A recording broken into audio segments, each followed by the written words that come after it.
People took an icy dip Saturday in the Monona for a 25th annual Polar Plunge. WMTV's Michaela Denault stopped by the chilly celebration. Plungers are jumping into the Yahara River today. It is 19 degrees Fahrenheit outside, but feels like 7. Despite the frigid temps, more than 885 brave souls participated at Lottes Park to raise funds for Special Olympics Wisconsin. Freezing for a reason, other polar plungers across the state participate at 7 other locations in 2024, including the first ever ADA-compliant inclusive plunge at Whitewater Aquatic Center on March 9th.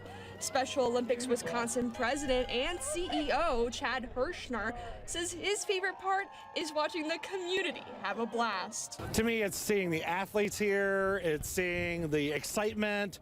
Everybody is here cheering everybody on as they're getting ready to take that dip into the cold water, so the energy is just contagious. After the plunge, participants and watchers alike get to warm up and enjoy activities the rest of the day. In Monona, Michaela Denault, WMTV 15 News.